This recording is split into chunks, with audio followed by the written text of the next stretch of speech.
Hi, this is Paul from mytradingbuddy.com. This is the second half of the Elliott Wave Bootcamp to go with the Think or Swim Elliott Wave Indicator Suite. And today we're going to start off by completing the picture, and then we're going to go on to the putting the strategy together and looking at a lot of charts. So as this is a different day, I'm going to read the disclaimer one more time. Swing trading, day trading, short-term trading, options trading and futures trading are extremely risky undertakings. They are generally not appropriate for someone with limited capital, little or no trading experience and or low tolerance for risk. Never execute a trade unless you can afford to and be prepared to lose your entire investment.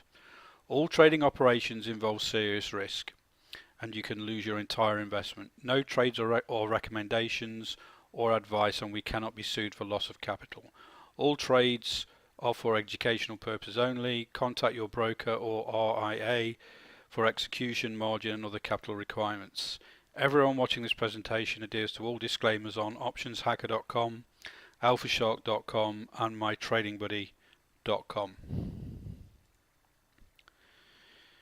So let's just recap what we did in the first half, what we have so far. So first, we talked about the big picture to identify the long, medium and short-term trends in respect to Elliott Wave count. We looked at identifying major support and resistance levels and channels on the weekly and on the daily time frames. We looked at Elliott Wave rules and observations, and the indicators that we've used so far are the Wave 4 pullback zones, the Fibonacci retracements that are automatic on the software, and the 535 oscillator. So what's next? We're going to add the stochastic indicator to this strategy. Then we're going to talk about entry strategies including stop loss, entry price and target price,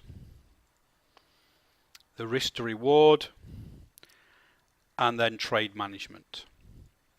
So let's start off with stochastic. Okay, this is taken from this screenshot's taken from my Think or Swim today, and I've used this particular example, and each time we'll run through and we'll use the same example so you can see it here. So remember, I talked about we've already used the Wave 4 pullback zones. These are the zones that are automatic on the indicator suite. So stochastic. I'm not going to go into too depth and teach you what a stochastic is, but in essence, it's an indicator that measures momentum. Okay, it uses support and resistance levels, and it simply looks at the price in relation to its price range over a specified period. Okay, so for swing trading the fifth wave, so let me just put so for swing trade after the Wave 4 pullback here, for swing trading this fifth wave, we have certain settings on our stochastic, and when we finish this portion, we're going to go through and make sure we set those settings up on Think or Swim. So first of all, we set the overbought zone at 80% on the stochastic. So this is everything that's overbought. The oversold zone is set at 20%. Now, a lot of people use 25 and 75, but what this does is make those zones tighter, so you've got a higher probability of these crossovers when they happen, making a good fifth wave trade. So the K period, which compares the price action for the last 14 days, is this blue line here. But as you can see, it can be quite severe. Okay. And so we add what's called a percentage D, and all it is a moving average to smooth this out. Okay, and that is a 3-day moving average. So the K is 14 and the D is 3. So what we're looking for in this strategy, as the Wave 4 finds support and starts to move away, we're looking for the K to cross the D in the oversold zone.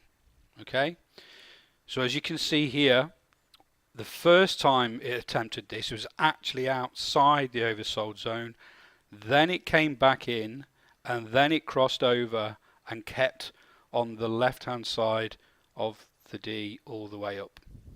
Okay, so again we are looking for the K, which is the blue line, to cross the D in the oversold zone. Conversely, if it's the other way round and we're looking for a short trade, we're looking for it to cross over in the overbought zone. Okay, so that's the stochastic.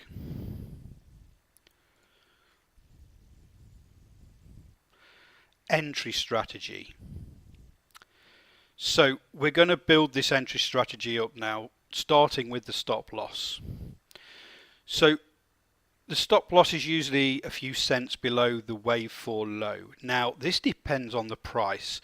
If it's a $500 stock, 3 cents isn't a great deal of fresh air between the low and your stop loss. You're probably going to be looking at about 10 or maybe 12 cents. But if it's a if it's a $20, $50 stock, all the way up to $100, 3 cents below that wave 4 is sufficient, because if it does break this low, then we can say that the bearish move is going to continue and your stop loss get taken out. So the first thing to do is apply your stop loss. Now there's lots of different entry strategies depending on market conditions really, and I want to talk about the 3 possibilities that could have occurred with this particular trade.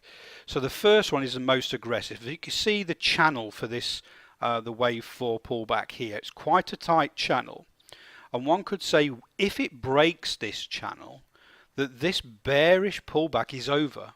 So some traders, depending on market conditions, will aggressively enter outside of that channel. So in this case, this almost full red candle where the laser pointer is here, that would have been the first time out of the channel. So your entry would have been on the next day, just going above the high of this candle here. So at that sort of price. Okay, so that's a very aggressive entry.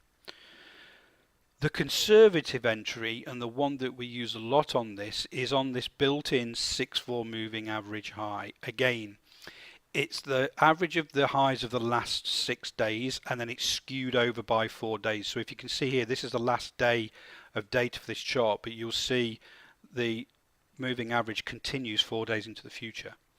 So in this case, it tries to come out the 6-4 moving average here and closes near that on that day.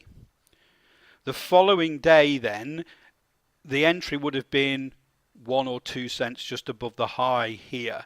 But the following day it made exactly the same high. The day after it just broken that, and that would have been the conservative entry.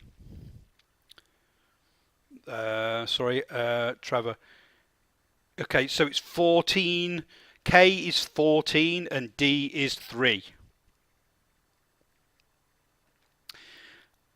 I chose an even more conservative entry in this case because I had 2 bars in this wave 4 pullback that had equally high, the highs were exactly the same. So in essence the price struggled to get beyond this price. So I wanted to be outside of the 6-4 moving average and above the highs here. So I took price action during this wave 4 into account as well for my entry. So that's the stop loss and the entry. Now the target zone, these 2 lines here are when we go and do the big picture. Remember, we look back on the weekly and we'll look for weekly support and resistance levels. And these 2 are weekly support and resistance levels from previous data. So these would, by nature, act as resistance. So between these 2 levels is our target zone, if you like. If we're at all-time highs and there's no data to pull on, what we usually do is we had another 20%. So we go from the wave 4 to the wave 3 and add another 20%, which is actually in this zone as well. And I'll go through that when we do the charts as well. Very, very simple to do. So that gives us a target zone. So that's the entry strategy, if you like. Stop loss first. Entry, before you even put the target zone on, put your entry on first, because your entry has to be sensible. It has to take into account either and the trend channel, the 6-4 moving average high in this case because we're going long, and any sort of price action that's going to give you concern, a pivot point that you want to get through before you enter.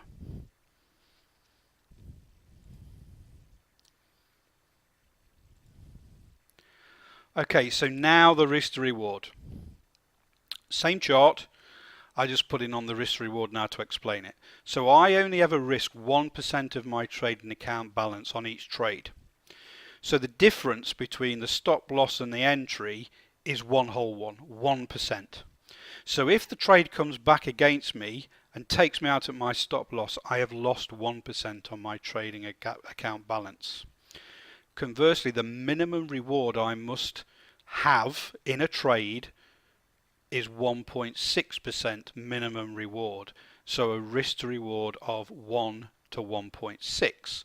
As you can see here, entry, that's the 1.6, and the 1.6 is in our zone. In fact, this lax line here is 2%. So as you can see, that criteria for me, the 1.6% profit against the 1% risk, is in my target zone. So that's a tick in the box. Okay, that's a good situation to be in.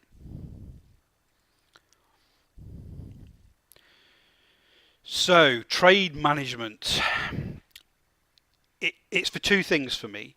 It's to make it a risk-free trade as soon as possible, and then it's to lock in profits sensibly as the trade progresses. Again, every one of these candles is one day, so you're not making rash decisions. You're waiting for support zones and things like that to happen so you can sensibly make decisions. Hang on, the question.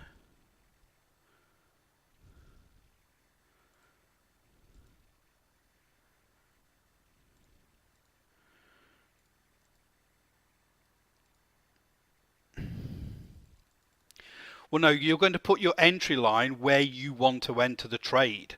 You wouldn't enter if you wanted to enter earlier because it was just coming out of out of here and you wanted to be aggressive. You could enter early. You would not enter right here though. This strategy depends on the wave 4 finding support, consolidating, and then starting to move away. That's part of the high probability portion of this strategy. All your Elliott wave rules have been formed. Your stochastic's good, your 535's good, the pullback zones are good. It's starting to pull away from there. The aggressive entry would be outside the channel. Then the next one, 6-4 moving average, and then or previous pivot points on the wave 4. And we'll go through lots of examples of these. But sometimes people try and get the entry too early to try and get a better risk to reward, but it may fail. Especially, at this point it did move through, but this could have acted as major resistance and come back down again.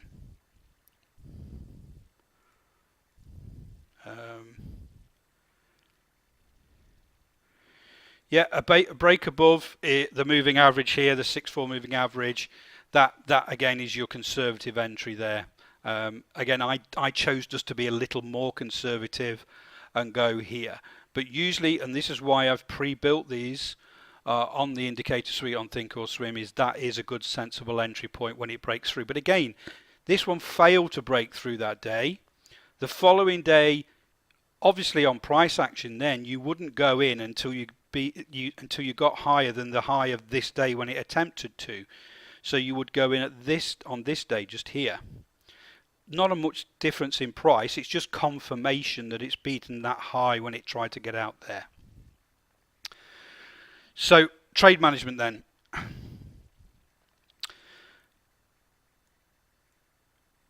Okay, so you want to make the trade risk-free as soon as you can. You want to lock in profit sensibly. But there's lots of other external factors that contribute to your trade management decisions, and I can't go through them all today, otherwise it would take hours. But some of the ones that I consider greatly are the current running profit and loss for the month you're in or the quarter that you're in, because after all, trading is a business. So if you are trading your account for income, and you know you want to turn a profit every single month, your trade management might be more aggressive to ensure you're locking more profits, because you've got that sort of your profit targets for that month. If you're trading for your pension and you're looking at it more of a quarterly, you may be a little more conservative and allow the price action to go further and keep your trading stop back a little bit. There's lots of different ways to manage that. Also, you've got to think about the amount of current trades that you've got open at the at that time, because every trade in theory is risking 1% of your trading account balance. And if you've not got many on risk-free, you haven't adjusted your trailing stop, and if you've got 10 trades on, you're risking 10% of your trading account balance. At one stage, I had 23 trades on. Yes, all in different cycles, and some of them had locked-in profits, some of them had, at the break-even, but you've got to manage those day by day. So what I want to do now is walk through some potential scenarios with this one, just to show you a different way to do it. So for me, the trade triggered here. Okay, we then had some really good days, higher highs and higher lows. We had some indecision days, and then this day it moved higher. That would be the point then to bring my stop loss to there. Put the trading stop here. Now I've gone, this is attempted to come down. It's a support level in this wave 5 move. I've moved my trading stop to here. It is now a risk-free trade. The next time it pulls back on this wave 5, finds support and starts to go again as soon as you beat this high here. So on this bar, okay, you would then potentially put your trading stop under there to lock in some profits. And again, as you come back, we had indecision dodo, we had a pullback. As soon as it beats this high here, you then look to put a trading stop underneath that pullback as well, and so on and so forth. Once it starts to get in your target zone, again, there's lots of contributing factors how you're going to manage this. For me, I took profit. I took profit on Friday on this one, and I took 2.25% profit. Now, and there were the circumstances that made me take that profit. If you didn't want that profit, you can see how this bar's closed here on Friday. This is potentially going to pull back, so you may have to wait for that pullback.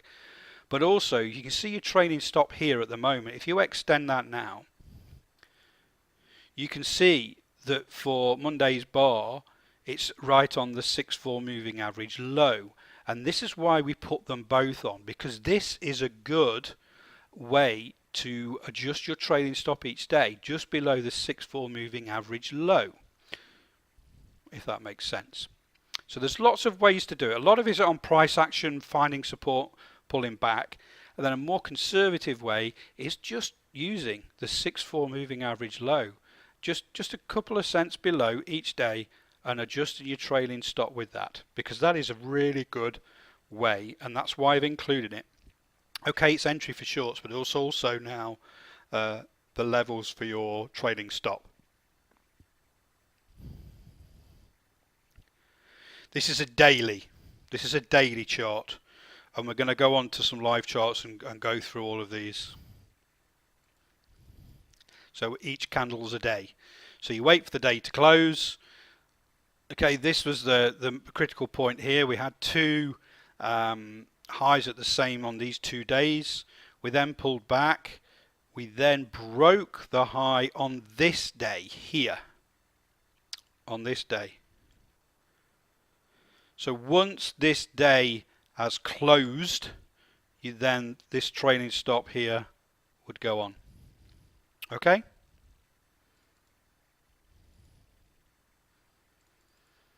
Brilliant.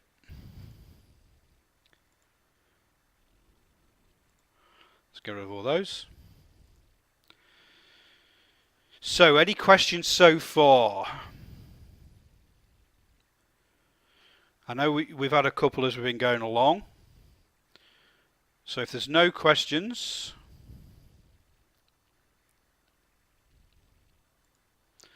we'll go to the charts and do these few bits that we just talked about now.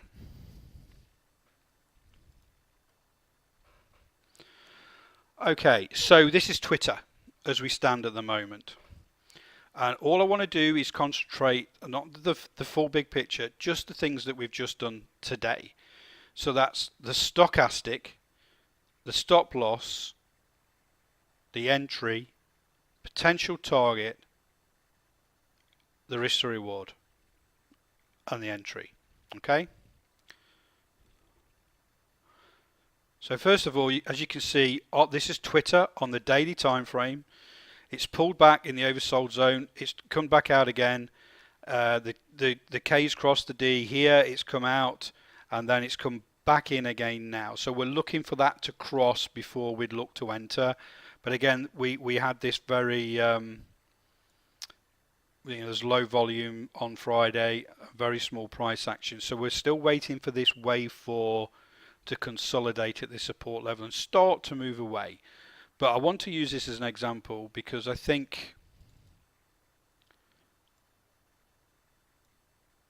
it will be a good example for us to work through stop loss entry and potential targets. So now we're going to look, first of all, the first thing we do is always put the stop loss in. Okay, so just a couple of cents below this. This is a cheap stock Twitter.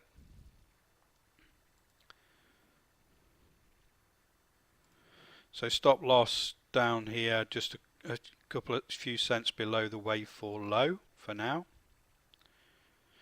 which is also coincides with the weekly level as well.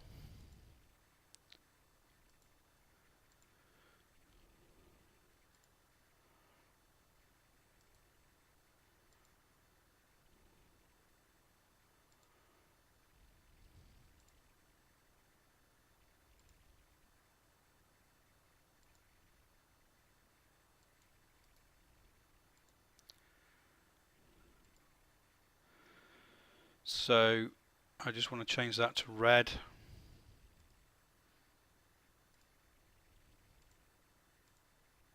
Okay, so I'm just going to take that weekly level there.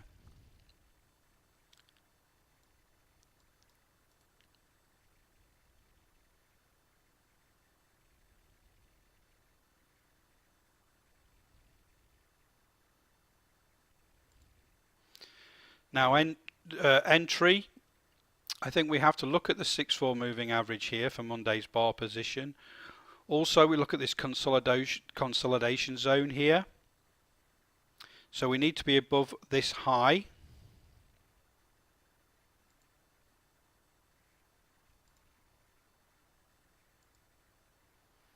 For entry.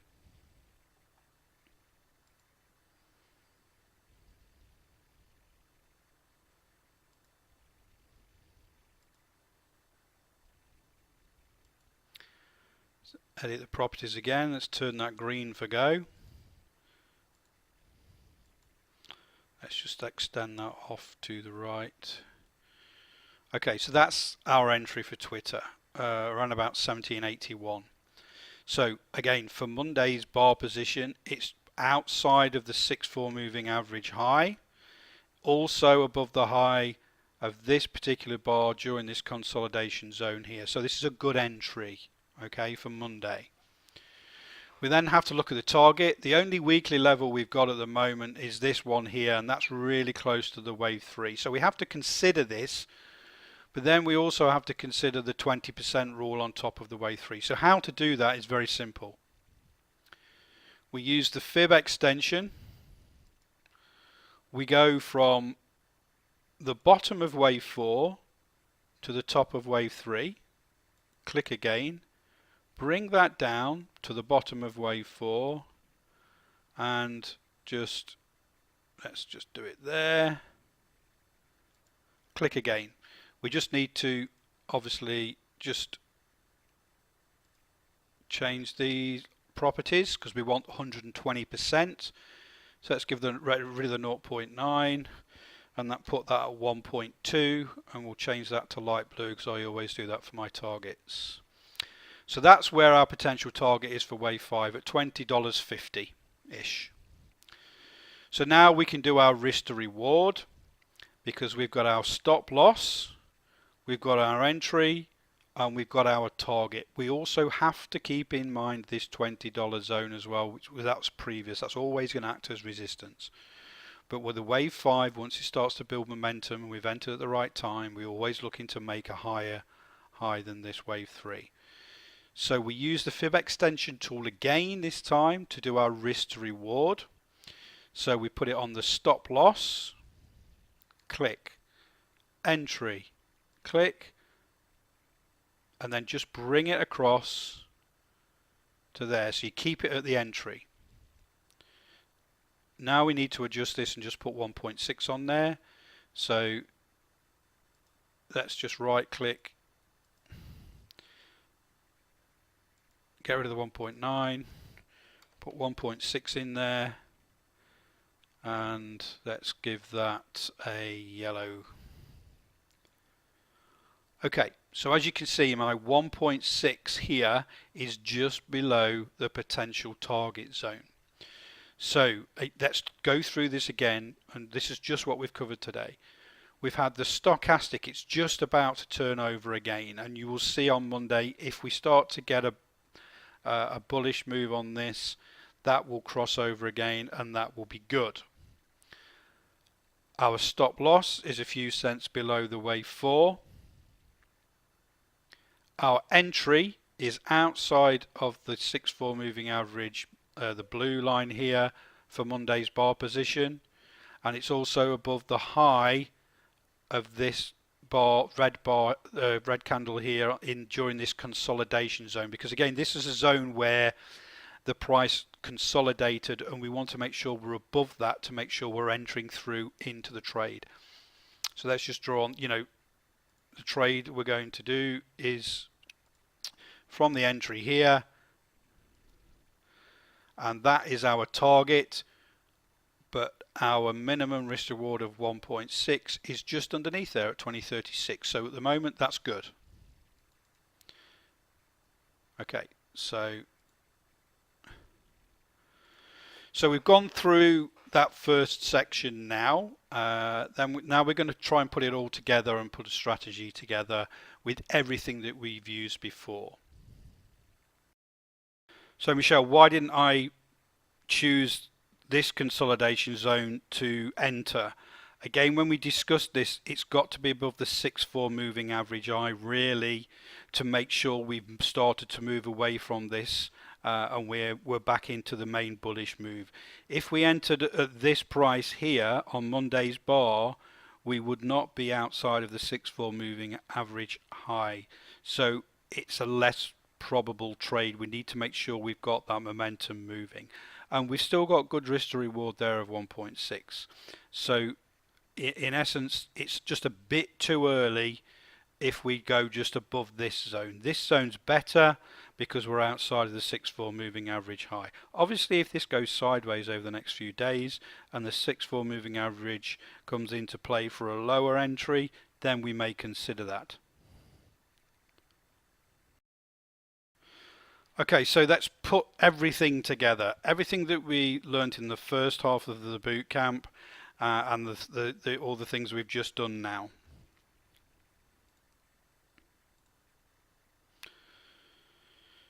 So we're going to talk about workflow. We need to be able to repeat this. So we have to treat our trading as a business. Every successful business builds simple workflows that can be repeated over and over again. It's no different for successful trading strategy. So what I want to do is share my workflow for this strategy that I use all the time that's helped me develop the indicator suite for Think or Swim. Then we can put it into practice. So the first bit, are the Elliott waves rules met? So when we're always starting on the daily time frame, we come across a trade, are the Elliott wave rules met? Okay, and so has the wave 2 pulled back higher than the wave 1 start point? Is the wave 3 the longest, and has the wave pulled back within our zones? Okay, if the answer's no, go on to the next stock. If the answer's yes, I then always go to the weekly chart. Then I put in my support and resistance levels from the weekly chart, and I put in a channel if it's present. Then I go back to the daily chart. Then I do these in order. So has the wave 4 pulled back into the zones? Smiley face, good, tick in a box. Has the stochastic crossed in the oversold or the overbought zone, depending whether we're going long or short? Yes, tick in a box. Has the 535 oscillator pullback between 90 and 140%? In this case, no. Not the end of the world. Is the entry price out of the 6-4 moving average? Yes. Is the risk reward greater than 1 to 1.6? Yes. So in this case, I've got 4 out of 5. My Elliott wave rules have been, everything's been met.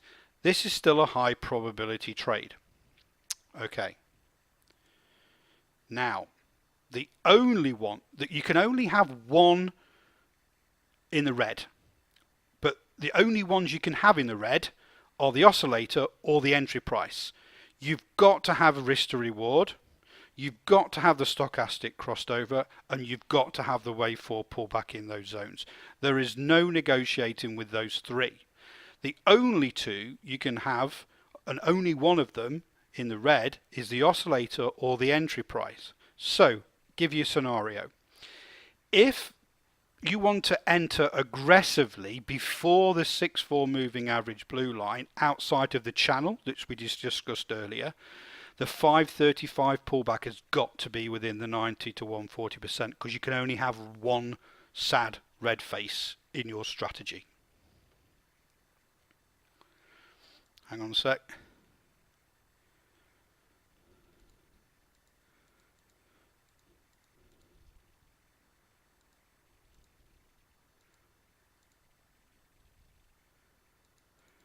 The entry's got to be, sorry, just answering this from Trevor, your entry's got to be above the 6-4 moving average high. It doesn't matter where that is in the red zone, it's just got to be above the 6-4 moving average high. I'm going to do lots of examples of those. So let's just reiterate this again. It's very simple. We're building a workflow. The second part of the workflow, we've got 5 instances that we need to look at. 4 out of those 5 as a minimum must be in the green. If we can have one of them not in the green, but that can only be the 535 or the 6-4 moving average if you're going to enter aggressively. All these other 3 have to be in the green. Once that's happened, you're good to go. You put on the order. You put on the order and you just check it every day. So let's go to the charts and let's work through it. I've got 9 examples to go through. So I've got quite a few to go. And then if we've got time, I can answer some of yours and look at some of the charts for the tickers for you. So we've done Twitter, but I use this stochastic as an example. So what I wanted to do is go back to, because I've got the 2 charts on a slider, one with the 6-4, one with the stochastic at the bottom, and then the other with the 535 oscillator at the bottom. So what I wanted to do in this case is I want to go, the first thing we do, remember, the Elliott wave rules, have they been met? Okay, and in this case, yes, they have. So the 1, the 2, the 3 is the longest, the 4's pulled back and it's in the bottom half zone. So that's good. So now those sort of primal things have been met. We can now go to the weekly.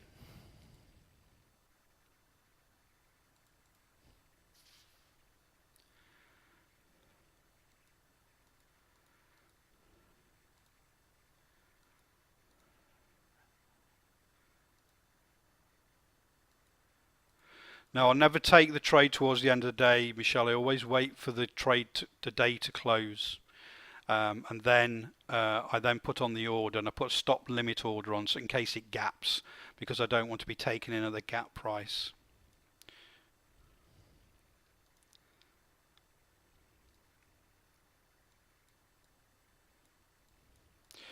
So on the weekly then for Twitter,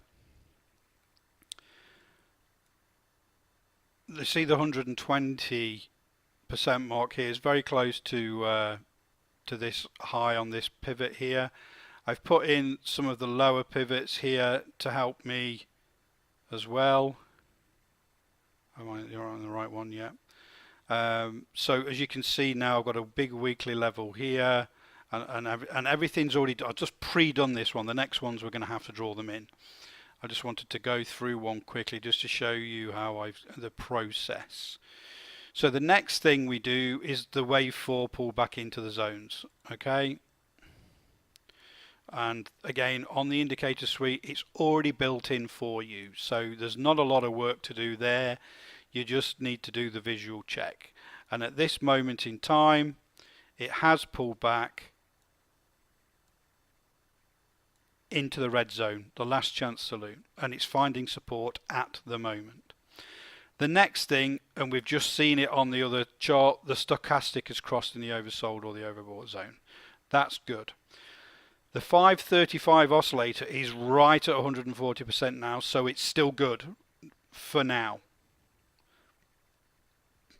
The entry price outside the 6-4 moving average high for Monday's bar. Okay. The risk to reward is greater than 1 to 1.6. We've already measured that, and that's how it is. Okay. So our target is 2046. And my minimum risk reward is of 1.6% profit is 120.36. So therefore, everything is in the green so far for this trade. So I have the order on for Monday. Now, the only time I will take the order off is if this breaks through this previous wave 4 low, because then I'm going to have to readjust the stop loss. Okay, or if I want to have more aggressive entry, if we get small price action Monday, Tuesday, Wednesday, and I can get in above this level here if I want to. But to be honest, my personal strategy, I'm quite happy with 1.6% profit on my trading account balance. It also gives me a nice conservative entry, this, just to make sure if it is hanging around this price, it's moved away from it sufficiently for me to enter. So that's Twitter. So what I'm going to do now is going to put time on there. This is a potential short that I'm looking at the moment. So the first thing we do is make sure the Elliott wave rules have been met. There's the start of the wave 1. There's 1. 2 has not pulled back. 3 is the longest wave, and 4 is now zones. Dead simple. So now we go to the weekly.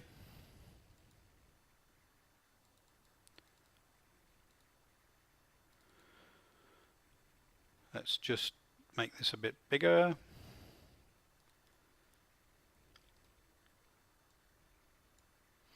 So on the weekly, each one here, remember, each candle here is a week. So this 4-week period, this price was resistance. So that's a very important level for me to put on from the weekly. Also, this pivot point on here is very important for my weekly. These could present potential resistance areas for the wave 4 pullback. Then, obviously, now there is no other low. We've hit an all-time low down here. So I've had to rely on the 120, which I've already drawn in, and we can go to the daily to look at that. So let's go back to the daily. So we've done our work on the weekly. The next thing on the list is the stochastic. So let's just slide that across. Make that a little bigger if need be. But as you can see, now we're going short. Remember, if we're going short, it's the opposite way round. So the stochastic, the K crosses the D, which it has done in the overbought zone. So let's just zoom in a bit. So the wave 4's pulled back, it's in our zone, and now the K has crossed the D in the overbought zone. It's actually come back out, but it had a flat day Friday, so that's why you've got this. This is why we have the D, because it smooths these, because this is like, it looks 14 days back, it's very precise, and we get this. So this is why we have that set at 3. So stochastic's good for time. That's a tick in the box. Now, let's do the other bit. So we've done the stochastic. The wave 4 has pulled back into the zone, so let's just make that a bit bigger and we'll carry on working with it.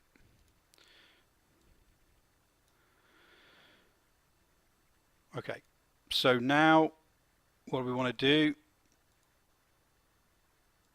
wave 4 has pulled back into the first green zone.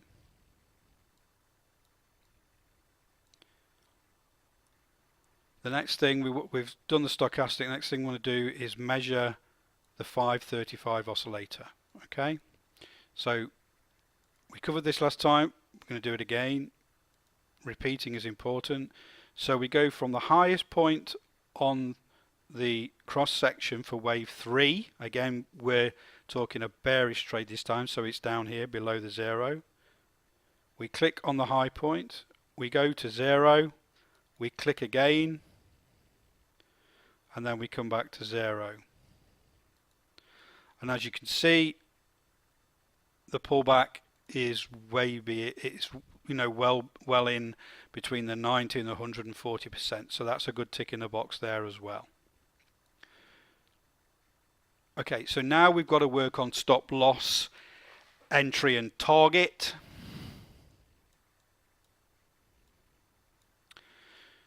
So I've already done this pre to this just to help me save a bit of time. Because we're at an all-time low, I've done 120% of this wave 3. So I used, like I did before, used the fib extension, and I extended this length to 120. So 1109 is our potential target. So let's put in our stop loss, our potential entry, and then let's see what risk reward we've got. So we always start with the stop loss first.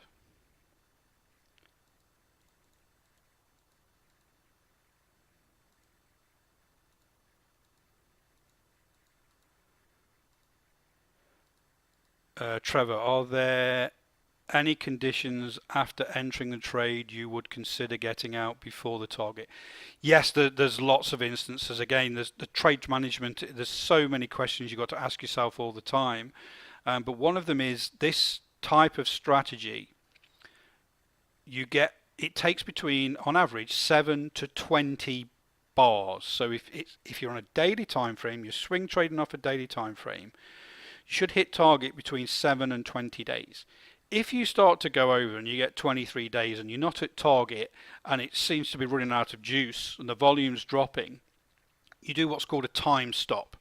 So you get out and you take your profit, because it may not reach. And obviously, depending on what type of how you're trading this, whether it's physical stocks or CFDs or something like that, you may start to incur too many charges when you go over the 20-day period anyway.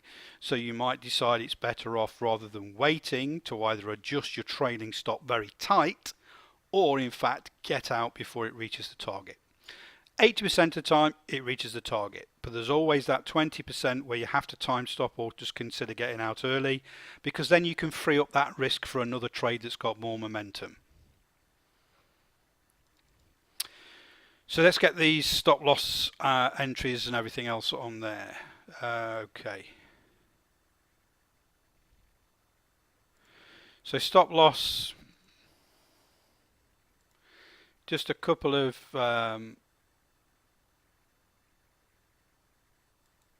okay, so about 18 there. So there's a stop loss.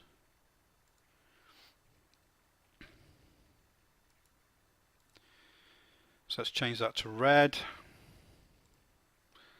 I don't think it's a deep. I never see a deeper red on there as standard. And and put that in there. So that's our stop loss. Right, entry for this. You can see the wave 4 pullback is very orderly. There's no real consolidation zone there. We have to go outside the 6-4 moving average low, and as we can see from Monday's bar, that would be this position, but sensibly we wouldn't go until 1 or 2 cents beyond the low of this green candle here. Okay, so round about there. So what that does is we beat that previous low because that was a low for a reason. Okay, so let's put that in. Let's change that to green.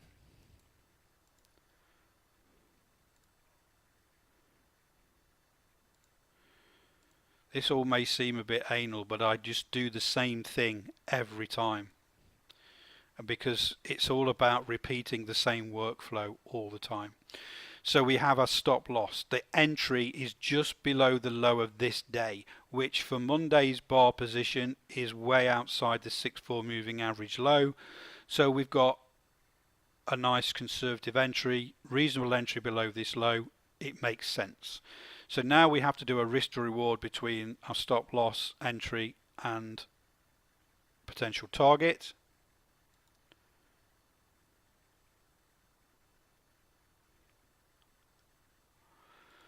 Use the fib extension again, click on the stop, click on the entry, and then just move it along. Okay, now this is preset to my 535, so I just have to go in and edit the properties, and all I'm interested in is a 1.6 there, and I'm going to use yellow again for that, or gold. So as you can see, stop, entry, target price, my minimum risk reward for the 1% risk, 1.6 is before my target level, so that's good as well. So I've got a tick in every single box. So this is a good trade, and the order needs to go on for Monday for the short.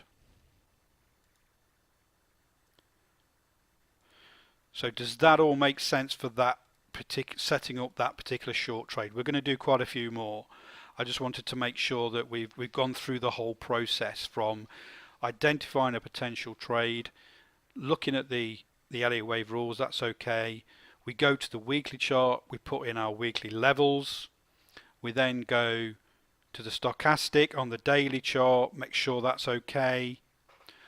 We then look at the 535 oscillator, we then look at entry, stop loss, target prices, make sure the entry is outside the 6-4 moving average and the risk reward is greater than or equal to 1 to 1.6.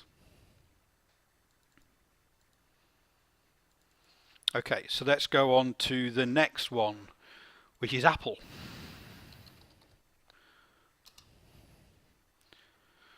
Okay, so on this one I've isolated the wave count, and we discussed this last week.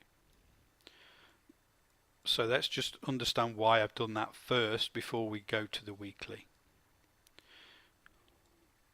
So overall it's a very long bullish trend on Apple, but at this point here you can see on the 535 there was a big zone in the red here and lots of ABC corrections.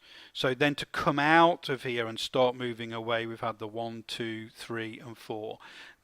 To isolate makes sense at that point after this consolidation, the corrective moves, all backed up by this really big profile on the 535 oscillator. Again, the 535 oscillator is the cross-sectional gap between the 5 and the 35-day moving average. So that's Apple. Looks good. So then we go to the weekly.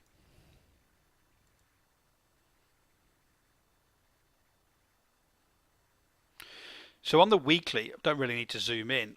I'm interested in this zone and this zone. Okay, so this is potentially a support for this current pullback. So I'll zoom in anyway, just so you can see it.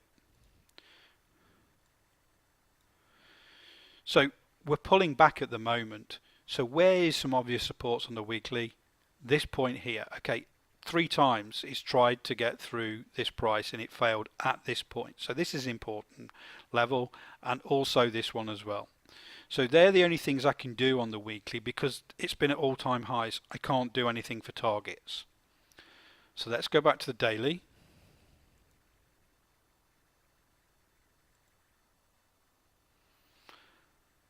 Let's move the charts across and let's check the stochastic.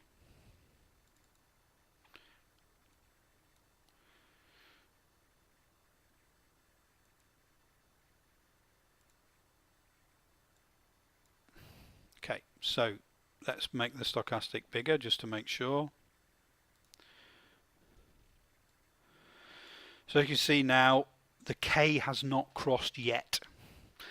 It's in the main thing for me, and I've been waiting for this all of last week, is that the K and the D get in the oversold zone, because that's the first time that's happened for a long time. It failed here, okay? It got nowhere near here. So for the first time since way back when, we've been in the oversold zone. So this is a good profit taking pullback. So as far as the stochastic's concerned, it's not a smiley face yet. However, it's pulled back into that first zone. The stochastic is now in the oversold zone. So any movement higher at this point, the K will cross the D in the oversold zone and we'll get a tick smiley face for that particular indicator. To apologize. So now we got to look at the others.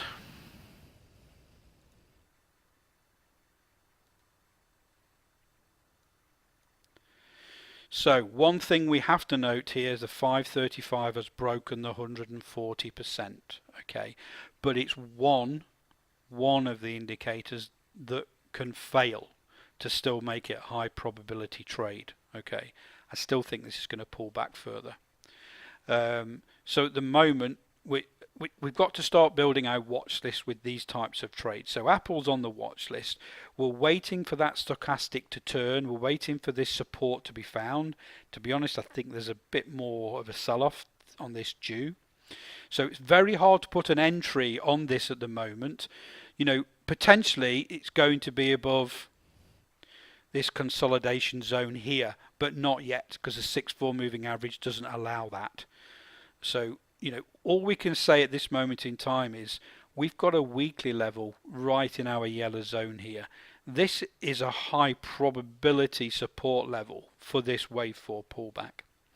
It may find support here because this was a consolidation area here and might start to move up, in which case if the stochastic works well and we can get an entry above the 6-4 moving average, say Wednesday next week, we've got a decent target on there. Again, we can't put a target until we've got a wave 4 low consolidated. Friday was a new low for this wave 4. So if we measure it today and makes a new wave 4 low on Monday, we've got to remeasure that all again.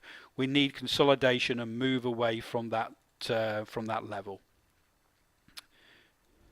So what needs to happen is, to me personally, I think with Apple, the better scenario would be for this to continue down. Why is that drawing tool not working? Can you find support at this weekly level? It's in our yellow zone, okay? Then we start to look for the long. Once it's consolidated and starting to move away, that's when we'd look for a potential long. At the moment, this is an obvious area to look for a long position if it finds support right now. So we're talking Monday, Tuesday, Wednesday, Thursday. So I mean, it doesn't actually, the 6-4 moving average at the moment, it wouldn't be in play until Thursday next week at this time. The stochastic's still not crossed over, so, and it made a new wave 4 low on Friday, so this could keep going. We just have to keep an eye on it. It's about building a watch list up, and as the price action and everything starts to happen, you're putting ticks in the box or a red face against the 535 in this case. That workflow is starting to fill up, and then if you get a good support level, you put your stop loss in, you put your entry, you determine your target, and you see if your risk reward is enough. If it's good, you go. So that's Apple.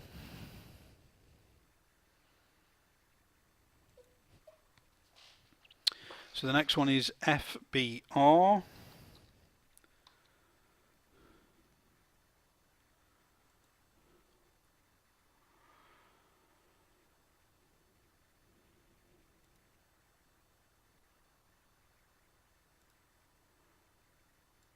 I'm just going to highlight this bit here. So we've had a low here, the 1, the 2 pullback, longest wave is wave 3, and the wave 4 has met our criteria because it's nowhere near the wave 1, and it's just come into our zone recently. Okay, so let's go to the weekly.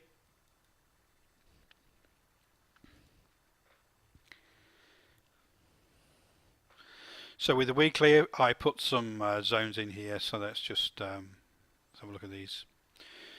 So with these, I've got to think of potential targets for a long and potential support levels for the wave 4.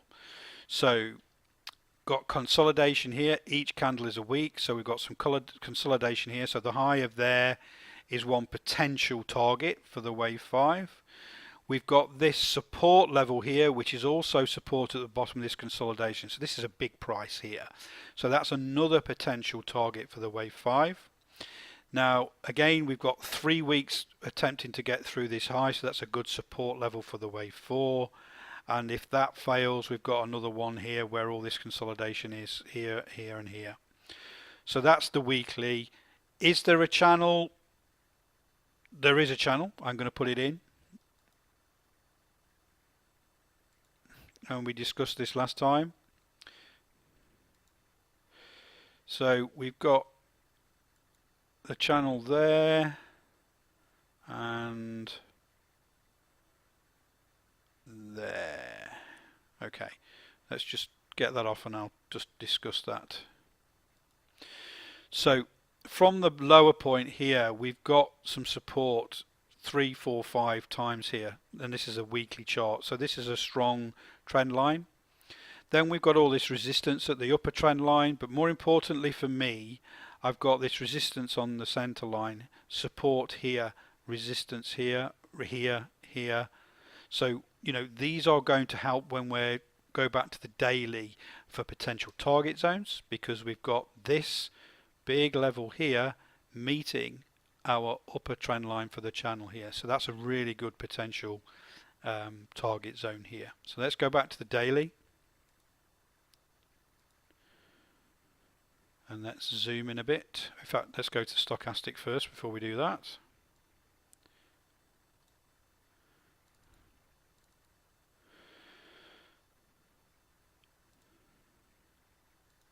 So, as you can see at the moment, the stochastic is not below the oversold zone. But again, we're building our watch list up, so this will go on the watch list. You know, the things I used to do is I used to have a clipboard, and when stocks went onto my stock list, I had my little checklist. And yes, on one page you can have about 6 or 7 different trades, but at the moment you're going to write the ticker in. You're going to say yes, it's come into the first zone, so there's a tick in the box for that. And then against the stochastic, you're going to leave it blank because it's not done that yet. So you start to build the picture.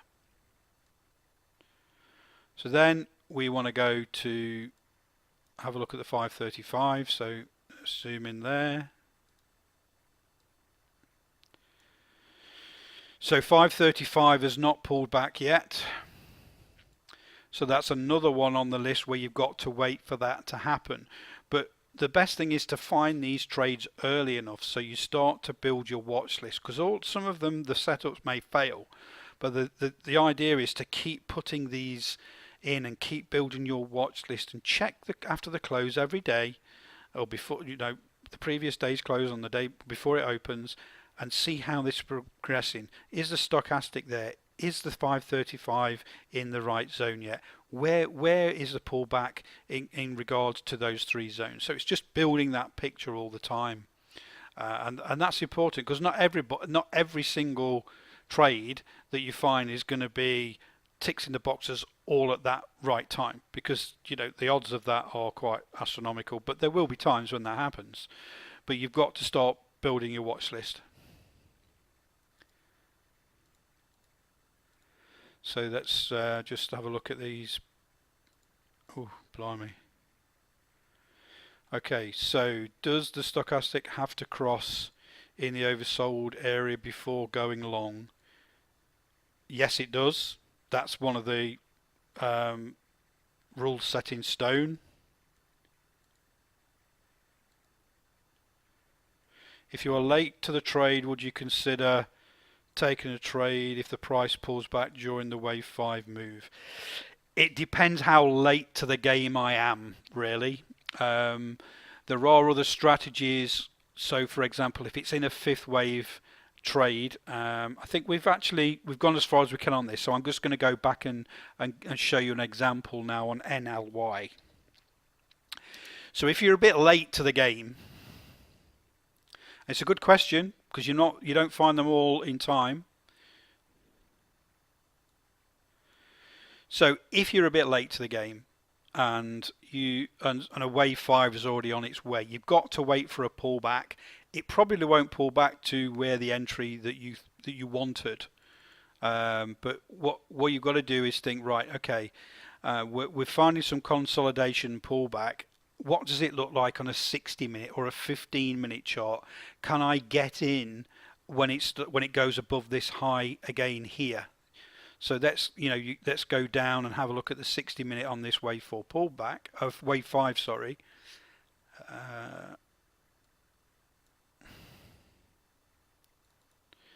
So this is the whole of the wave 5 here on the 60-minute. Okay, so we have to then look at opportunities, and we're really going to be trading on price action more than anything here if you're late to the game. So let's take this section here. It's a bit too close, but again, what's happened on the wave 5 pullback, and that's that first sort of consolidation zone where it came back down. This is on the 60, starts to move higher. You get in higher lows all the time. You wouldn't enter until it came across past a high here. Okay, so you would have entered on this particular 60-minute bar there. That's the only way. If you're a bit late to the game, you've got to wait for those pullbacks during the wave 5. They might not be very deep, but again, if you go down to the 60 or even the 15, I wouldn't go down to the 5. But you have to wait for those zones. So, and sometimes it just goes one way, and it's very difficult. But 9 times out of 10, you will get these consolidation areas here. You got 1, 2, 3 here. So potentially intraday, if you were too late to the game, there were other opportunities to trade this. Does that make sense?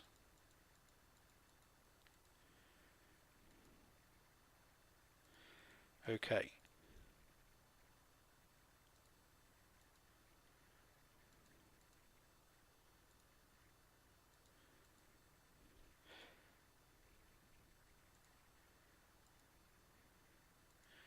No, I don't change the profit. The profit target is always the same. It's that 120% or a previous weekly level.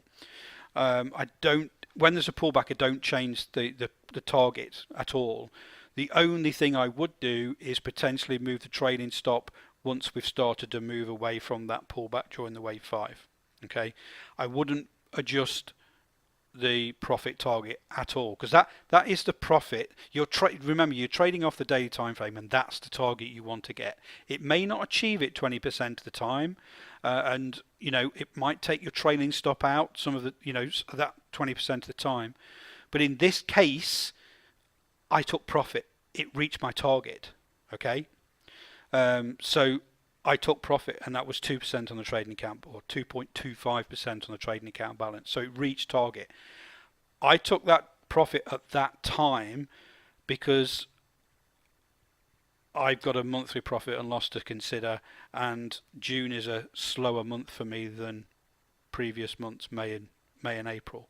So I needed to bag 2.25% profit on the trading account balance. So that was the reasoning behind me. But in reality, some people that are still in this could be using this 6-4 moving average low for a trailing stop and still be in. But the thing that could happen there is we've got this doji form Friday. We could have another pullback. So there could be another opportunity. If this finds support for me higher than this previous support, starts to move away, I may look for another trade intraday on a 60-minute. There's lots of possibilities, because you become intimate with this stock, because once you've done all of the work after the wave 4 pullback and you've entered this trade on the 5th wave, you're becoming very intimate. You're understanding how this behaves. You've seen these pullbacks and you're seeing the opportunities, and you're understanding this, so you stay with it as long as you can. How do I find these stocks? With TOS, you've basically got it. You've got to go through. The easiest thing for me, I look at certain price range of stocks. So obviously you've got your Amazons, which are way up there, and you've got your Twitters and your NLYs, which are sort of normal price stocks. And you just start to build your watch list. So every day you'll see what's trending on places like StockTwits and all that sort of thing, and you start to check out these tickers. But you can do it really fast. There are scanners out there, but not for TOS. That's all I would say.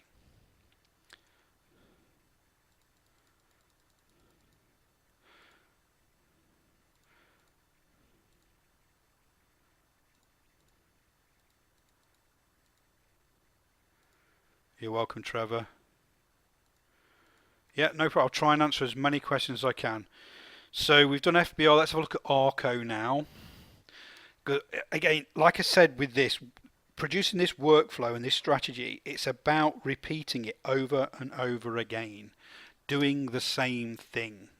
Okay, I've got to isolate this because we've got this long. So where did I think I didn't take the notes, so let's try and isolate this at 388 to begin with, because that's a sensible area. Oh, we're quite isolated near there anyway. I think this might have been about 469. Yeah. Sometimes when it's been in a really long trend, it's hard. I think it really needs to be consolidated here. 428, I think it was. 428.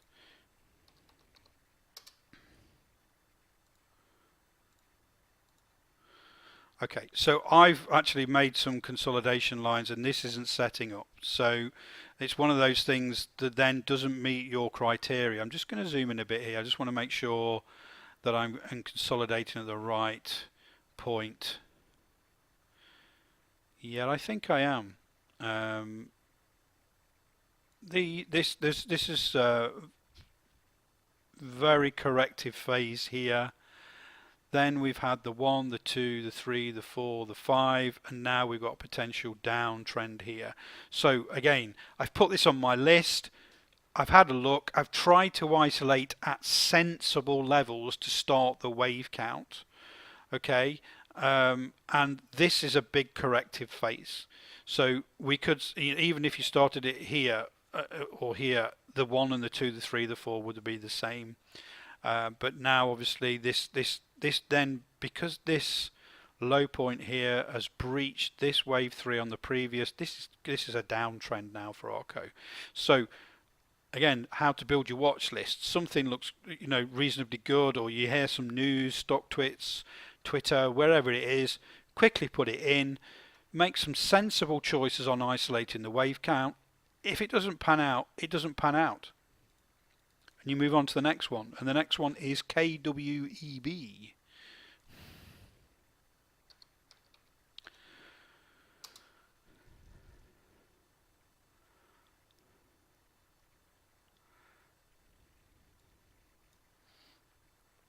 Right, so I need to go back to 386. 386. Remember, whatever you isolated on your last ticker, it remains on the chart.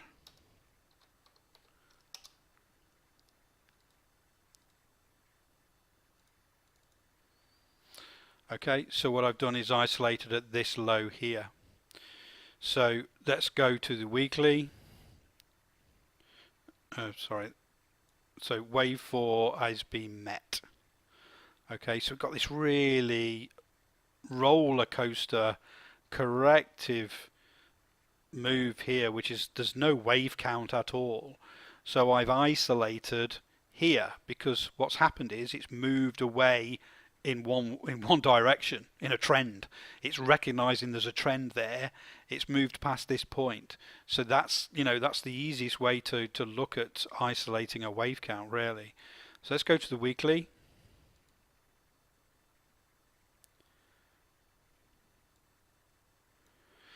So here on the weekly we've got this major pivot level here which obviously could act as support for this pullback. We've got this one here, but also on the weekly we've got a very tight channel that I've already drawn in here, which could play a part. So let's go back to the daily. Again, we're following the same process every single time. We're dragging the chart across. We're putting the stochastic on. Stochastic K has crossed over the D in the oversold zone. Check. Smiley face in the green.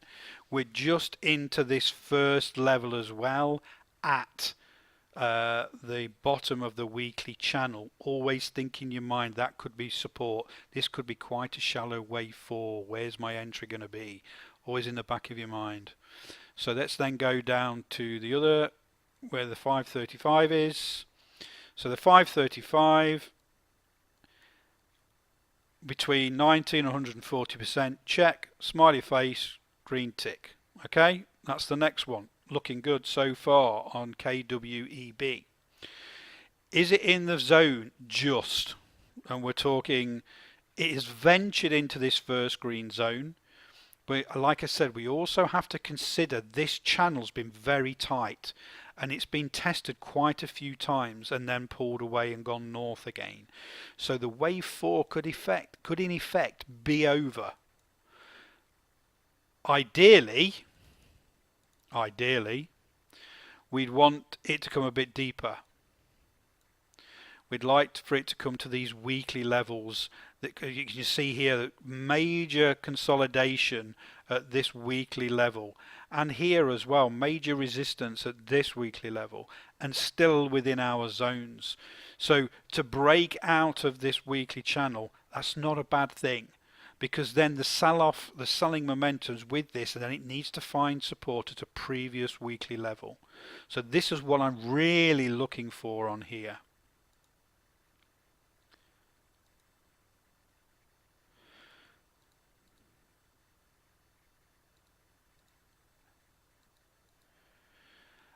What point do I change the wave count? You mean isolate it, Trevor? So for me, let's just go back. I isolated it here because there's no real wave count here. It's very corrective. We've got a low pivot just before a really strong bullish trend. So I recognize that there's a strong bullish trend here. Not like these. This is a roller coaster ride. When you compare the length of this bullish trend to any of these, it's much longer, it's much more pronounced, and it's beat these pivots here. So I've come across this stock and I've gone to myself, right, this is a bullish trend. Where did it start? It started at this low point. That's where I isolate the wave count. That makes sense? Cool. Right, so let's go back to here. So right now, have we got an entry? We've got nothing on the upside as far as weekly levels are concerned because we're near a high. So we'd have to put a, so let's do it. I'm going to put the target in first for a change because we've got the wave 4 low here. We've got the wave 3 high here. Let's go back to the wave 4 low, and I'm just going to then change that to 120%.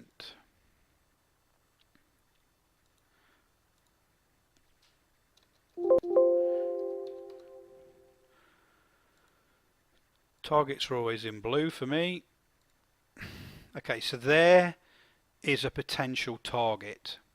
Now we then have to consider entry and stop loss because this is going to be tight. If again, I'm looking for some pullbacks into these areas here, to these weekly levels, that would give me a higher probability trade, a better risk reward. If it doesn't though, we've got to consider, have we got a trade? Because the target is only here. So let's put our stop loss in, and our stop loss is going to be here.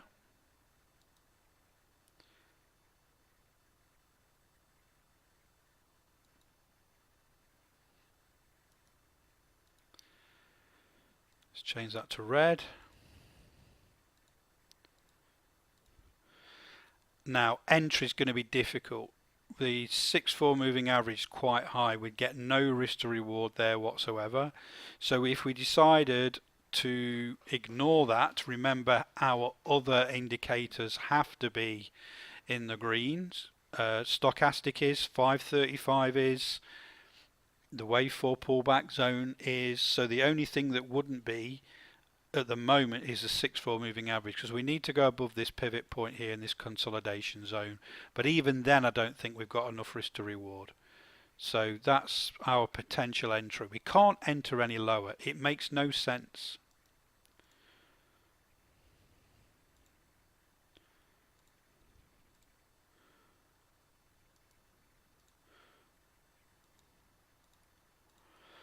So we've got stop loss, entry, and potential target. Now also the potential target could be, like it has done before, this, the top of this weekly channel. So we need to take that into account as well. So let's just put our risk to reward on there using the fib extension again. Stop loss, entry click, and that's where we are, and we'll just adjust that to 1.6. Turn it to gold. So now our 1.6 is above our 120% target. There's lots of things we have to ask ourselves here. This wave 4 pullback has been short. It's only just come into this zone, but the way this stock is behaving, it's going backwards and forwards in this strong channel. So we then have to consider, right, if we do enter at this point, our 1.6% profit actually is at this point on the 28th of the 6th, which is only about 10 days away. We average 7 to 20 days on one of these trades. Actually, the 1.6 could, the target could be at the top of this zone. In fact, it could be up here somewhere. So potentially there is a trade there. Would I take it at this moment in time? I think there's a lot. Let's zoom in even closer. I just, it's good to understand how the way I'm thinking right now. Really zoom in. So we've had this profit taking pullback. It's just nudged into our zone. Friday was total indecision, lower volume. We had a rejection at this low on Thursday. Now, so there's no rush to put our order on. Let's look at these price action days. Even if we get a bullish move on Monday, it's not going to go that high. Look at the previous bullish candles. Even this big one here, it wouldn't make the entry. So let's not put the entry on. Let's see what the price action is Monday and Tuesday. then make a decision. We've already done the work on our charts. If we get a really good bullish day and it starts to pull back and we close near the high on Monday, we can put our order on. However, if we still get indecision and we're looking at a consolidation zone, it will then start to move down, and then we start to get better entries, better risk to reward. So it's just about being a little more patient with some of them, just to see. Again, it's a daily candle. You don't have to be in a rush. Wait for the candle to close. Look what the price action is. Understand what those candles mean. What indecision, what rejection means, what those candles look like, and then you can make that decision. So with KWeb, I'm just waiting personally to see what the price action, what the market's going to do on Monday and Tuesday with this, because it may struggle to come back up and come back down to these weekly levels, and that's what I would prefer. So the next one I was going to look at was JD.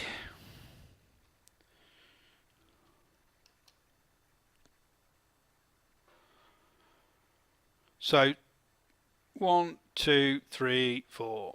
Yeah, it's met the Elliott wave rules. Let's go to the weekly.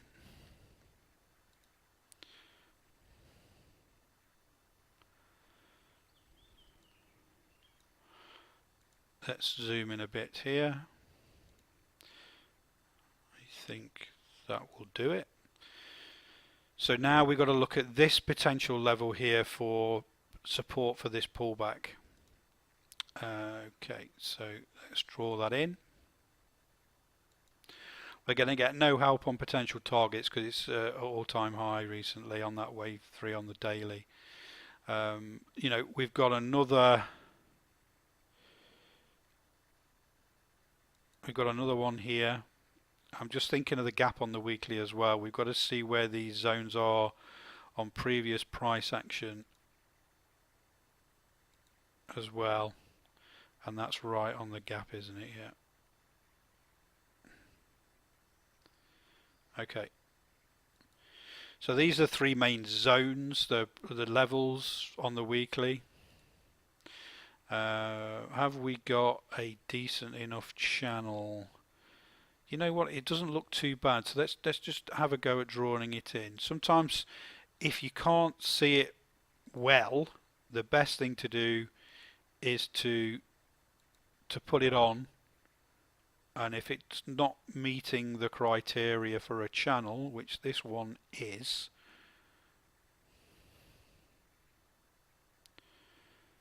do you know what I think we need? The most important thing is the center line and want the top trend line in this case.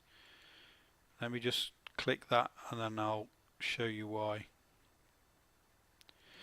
So this top trend line here, 1, 2, 3, 4, 5, 6 weeks, okay, and a rejection on this week. So that's a good starting point, top trend line. The center line is important for me. If we move this center line down there,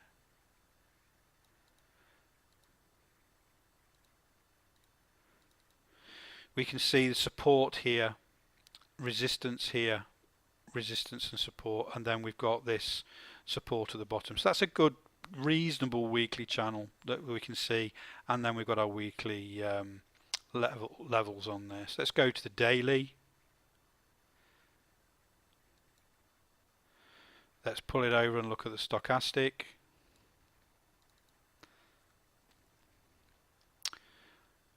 I'm just going to zoom in a bit so you can see it properly. So we see the stochastic, the D has crossed, the K has crossed the D in the oversold zone, looking good. We're in this green zone as well now on the daily, so let's go back to the 535 oscillator.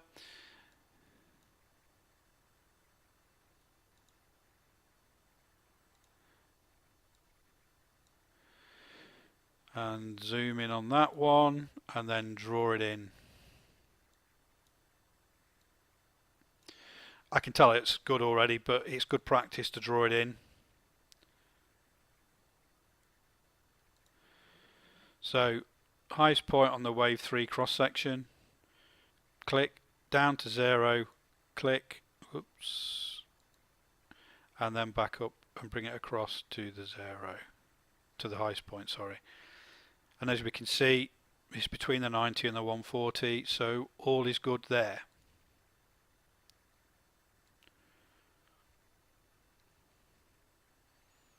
Let's bring that down. So as you can see, those weekly levels are there. You know, we're getting into that support level now. The wavefall's pulled back below the center line. It's had a rejection at this level here, still in this gap, which is a little concerning, but not too much. But what we have here is where we've got this weekly level that's really sticky at the moment. So this wavefall could consolidate here. If not, we've got this secondary weekly level and this third one at the bottom of this gap, all still within our zones. And each day bar that happens, this zone, the software automatically moves it along, so there's no need to worry. We could, in fact, this could continue all the way down and hit the bottom of the channel at this weekly level and it still be in our zone. And looking at the 535 oscillator, there's loads of room there as well. So that could be a possibility for this particular trade setup. But we still have to now look to see if there's a potential trade if this holds. Okay, so let's put our stop loss in. Just below the wave 4 low, 2 or 3 cents.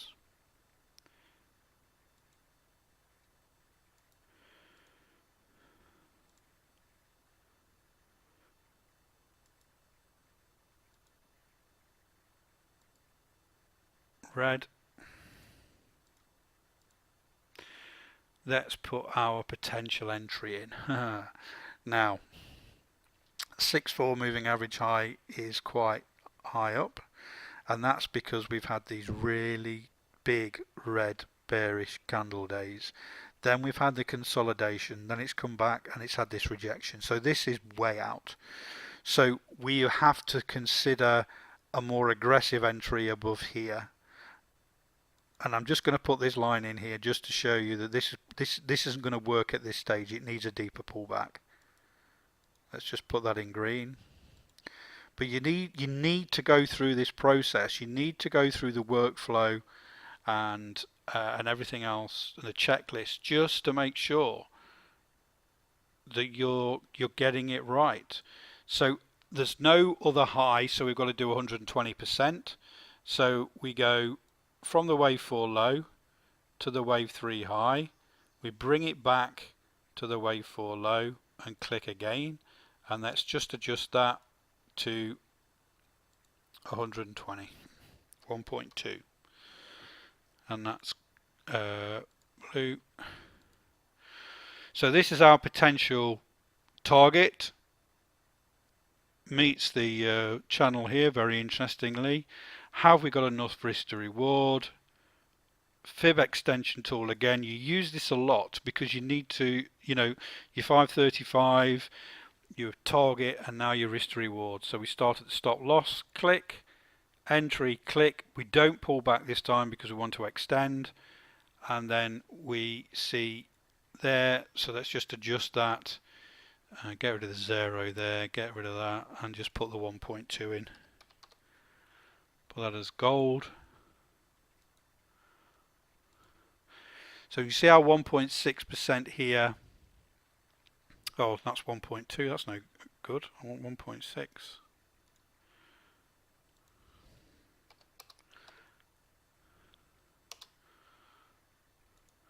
So that is above our target level, and to me it's too far away where it meets the weekly channel. So for me at the moment, risk to reward is one of those 5 smiley faces that has to be in the green. I can't enter any earlier.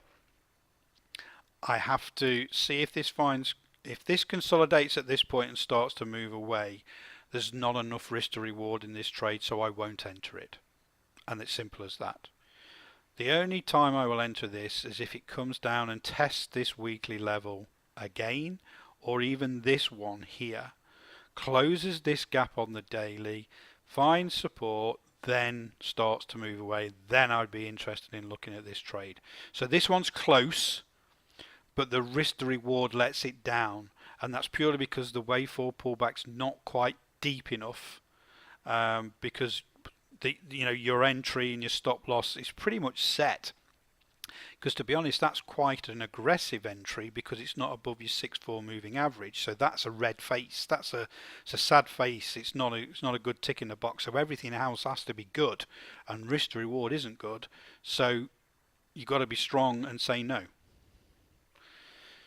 So let's just put that back to hand, and then we go to 5.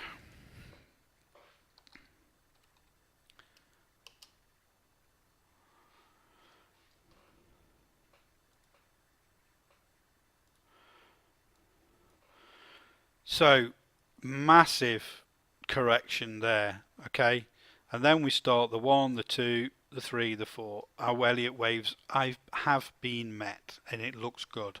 So let's go to the weekly.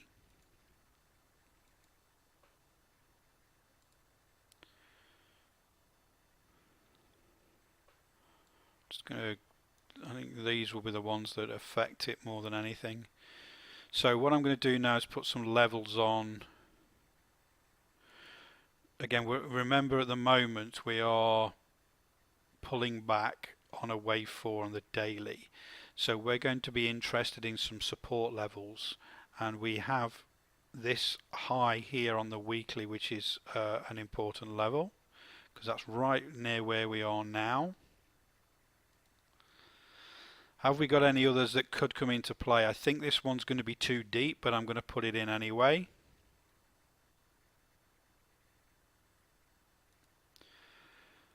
And this one doesn't present a target because it's lower than these, but I am going to put this in here anyway. I think that's the wave 3 on the daily, but I'm going to put it in anyway.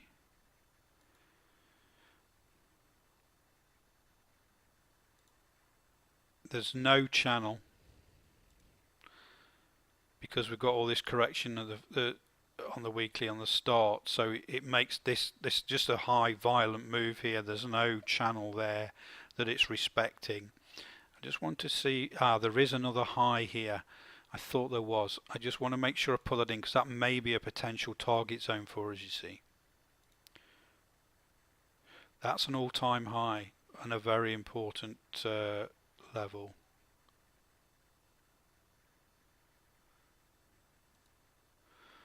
Okay, so that's the weekly time frame done there. Again, I'm following the same things all the time. So I'm now going back to the daily, following the workflow. I'm going to the stochastic.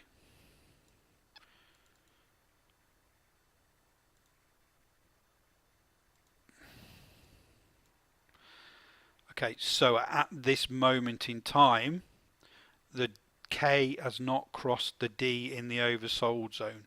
The good thing, it's about to, and it is in the oversold zone. So this, this goes on your watch list, and come the close on Monday, that criteria, that stochastic crossing the oversold zone could be done. Okay, so that then would be a tick in the box. At this moment, it's not quite there, but it's pretty close. The wave 4 pullback has also pulled into our zones. It's found some support at this weekly level. If it consolidates at this level, we then got to start look for an entry. So let's go and check the 535 oscillator.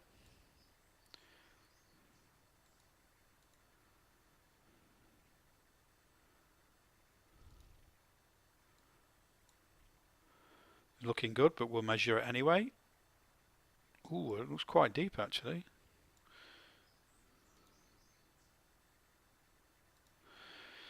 So the highest point in the cross section of wave 3, click. 0, click. Back up, to the highest point in the wave 3. Click. It's just in now. We don't want too much more negativity on this now. So consolidation at this level here and a start to move away would make the bottom left here the stochastic crossover. We'd start to crown out on this pullback on the 535, and then we're going to look for an entry. Have we got an entry right on this one right now? I would say not. We've just made a new wave 4 low. It's pointless measuring anything at this point because it just could go lower into this weekly level next week on Monday. So we just have to just bide the time and see what the next day brings. If it makes a higher low and a higher high, we potentially have that wave 4, and we could put our stop loss on, and our entry is still not going to be until we get above the 6-4 moving average, and at this point it's on the 22nd. So we're talking Thursday next week, but that's a long distance. You look at all this price action, all the size of these candles, it's not going to get there in that time. Potential target is probably around about here. Again, we can't measure the 120 yet, but this is the all-time high, so we really have to consider that when we're working out our risk to reward. So once we have found the bottom, it's consolidated and starting to move away, we put our stop loss in. Hopefully by this time, by Thursday, we get an entry probably above. I'm just going to draw it in and explain my reasons. I think it's the easiest thing to do. I'd want to be above this consolidation zone here.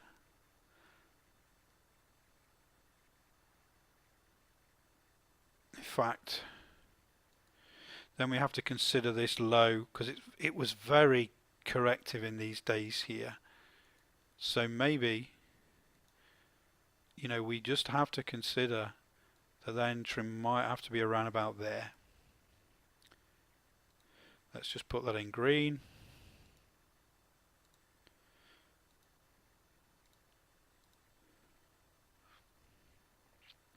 So at this moment in time, that's where our entry potentially could be, and it probably wouldn't come into effect until Thursday because we've got some moving away from this to do, and we've got the 6-4 moving average to come down as well. So that's just, the idea is this one, it's on the watch list. See if this holds. It might not hold. It might come down to this weekly level, which actually would be better because if it found support at this level, consolidates that support and starts to move away, we'd get a better entry and a better risk to reward.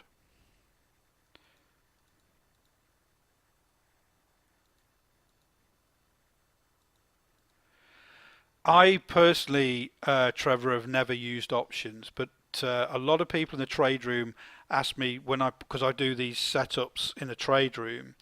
All I say to them is, right, these swing trades are all set up off a daily time frame that I personally trade off, and when I've got an entry level, that's when I think that it's going to continue to go long.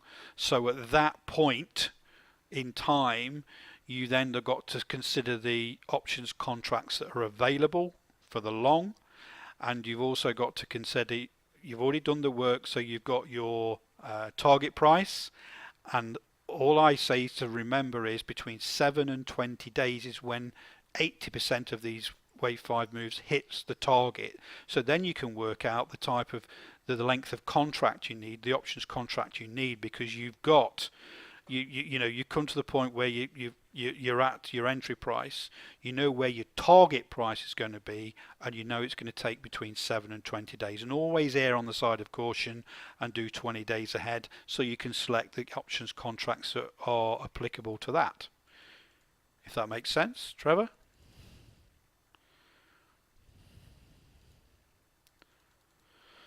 Okay, I'm going to do one more because it's a short, and then I'll open up the floor and we'll look at a couple from you guys before we finish.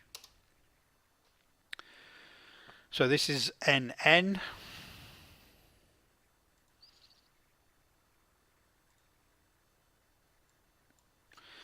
So Elliott waves have been met. We've got this triple top here, but we've had the 1, the 2, the 3 and the 4. So the Elliott wave rules have been met. So let's go to the weekly.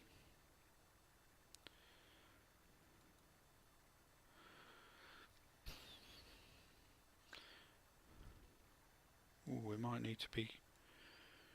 Okay, so we are looking for the short, remember, so we're looking where this point is here to look for if there's any sort of major support and resistance levels that are going to affect that. And this is a big consolidation zone here, so I'm going to put that in. So we are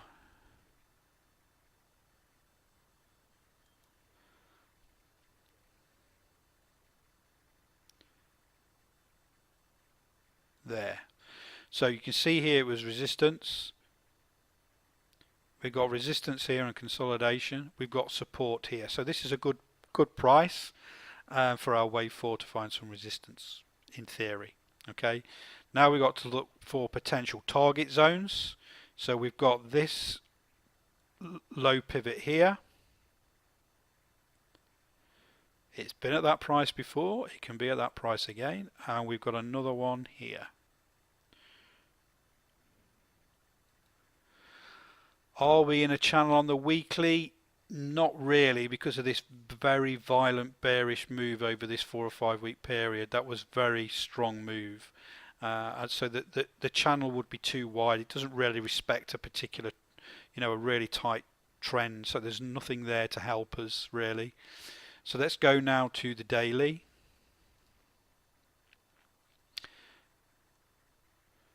Let's look at the stochastic, again following the same things all the time, repeat all the time.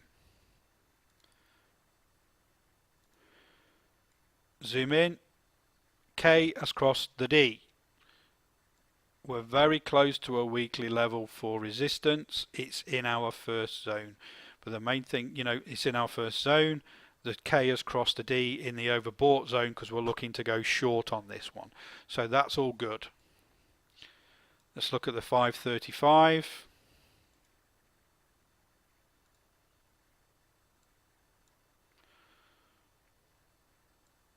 Again, so remember we're short this time, so we're measuring from this point up.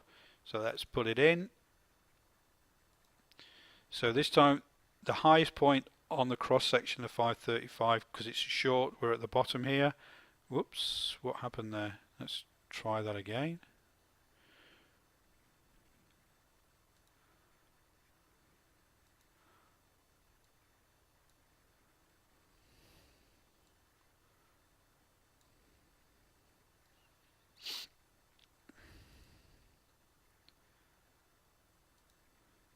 So click once at the high point there, 0, click, and then back.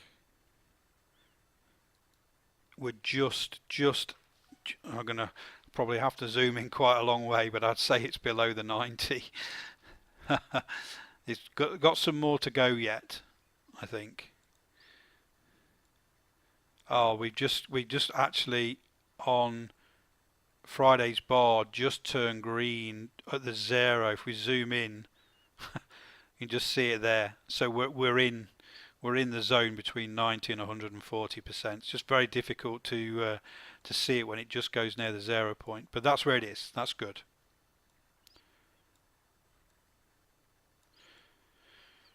So now we've got to consider potential stop loss entry target. So this is the weekly level here, and this is a good target. That's around about 120%, so I'm liking that for a target. I do believe though this has made a new wave 4 high on this. I believe there's more room for this wave 4 to come back to this weekly level to test that. But let's just say that is just so we can go through on my last example, put in the stop loss, put in the entry, put in the target, and doing the risk reward. So stop loss just above the wave 4 high in this case.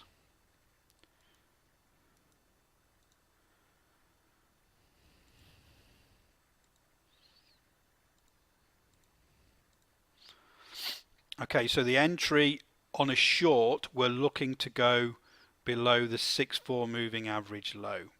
This is why I think this has got some more to come, because at the moment there is no entry.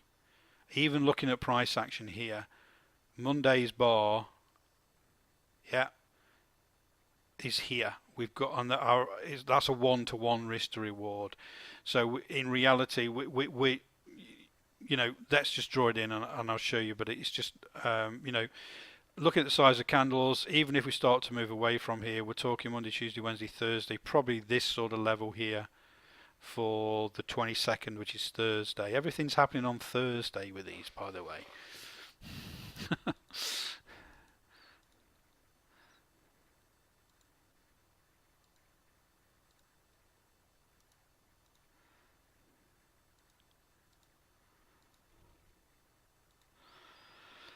So Thursday would be below the 6-4 moving average low for the entry. This is just a scenario because I think it'll move higher. So we've got our weekly level as our target. We've got a stop loss. We've got our entry. The next thing to do is use the fib extension tool again. Click on the stop loss. Click on the entry. Leave it where it is. Bring it across. Just need to edit the properties and put the 1.6 in really. Change that to gold. Oh no, sorry. Yeah, fine blue. Fine. So the 1.6 is within the just before the target level. So at this point here, if this starts to move down here, ooh, don't want to do that. If this starts to move down here, and again, I wouldn't put this order on until Wednesday night after the market close, because on Thursday this level would be below my 6-4 moving average low. If it gets to there before then, I'm not interested because it's my 6-4 moving average low is not there. So that's where I want it to go. And then obviously the short trade then would be to this target zone, which is a weekly level, and the 1.6 reward is before my target level for the 1% risk there. So potentially there is a trade, but we need to see the price action on Monday to confirm that, because I think it will actually go higher and test this weekly level first. We always have, again, this is why in the workflow one of the very first things that we do is go to that weekly and put those levels in, because they are going to affect where these wave 4 pullbacks find support or resistance, depending whether you're going long or short. And they're also going to affect where your targets are going to be as well. They're very, very important. So there are all the examples, and I know we've been going for nearly 2 hours now, but I just wondered if any of you had any burning questions or a ticker that you wanted me to look at. But let's do the questions first on anything that we've covered today.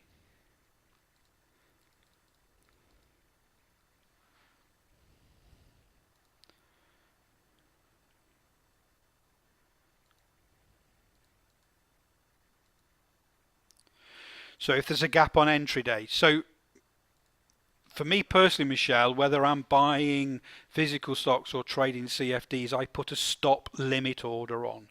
So if there is a gap, so let's just take this example for here. So let's move this. It's very hard to show without. So let's just, for example, we get a gap and it opens up here and comes down. My order will not get filled unless the price pulls back to my entry price, and then my stop limit order will be filled for the short. If it gaps and then just continues to move down, my order will not be filled because I use a stop limit order. And a lot of the times that works, 50% of the time when it gaps down just below or above the entry and it gaps a lot of the time you'll get that little sell-off during the day from day traders, and it will fill my order. Sometimes it gaps massively, continues to go down. There's no way you can get in the trade. It's just impossible. It doesn't happen all the time. It doesn't happen very often. But I use stop limit orders to alleviate that, because if you don't use them, you'll get taken in at the gap open price, and that could really ruin everything.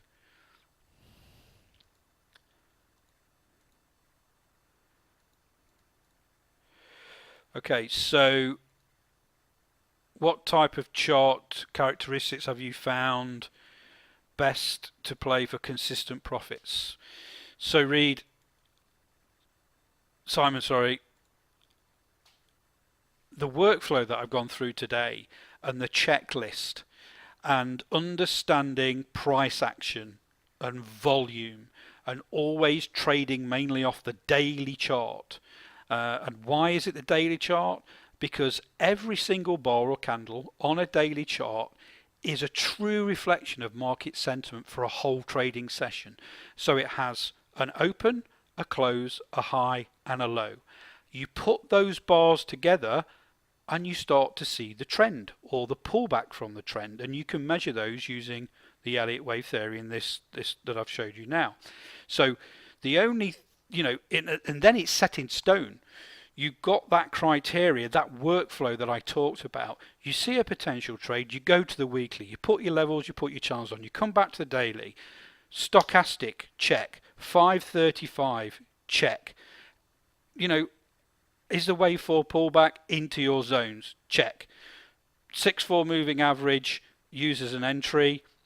Put your stop loss and your entry in, and this is where it gets a little murky, because you've got to also to consider price action as well, but not that much. Does your risk to reward work out? Yes, good, order on. And then just repeat. Like any successful business, and you're trading as a business, is to find a strategy, a workflow process that works, and repeat it every single time.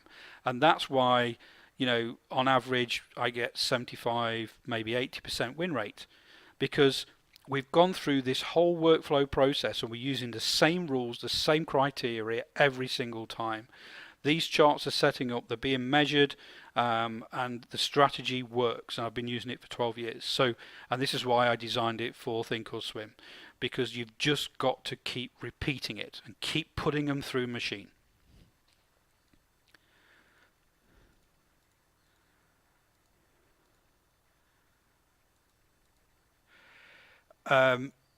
Trevor, it's very difficult to determine how long it will take to reach my entry. All I can say is, let's go back to a trade that's finished. Then it's easier to talk through that.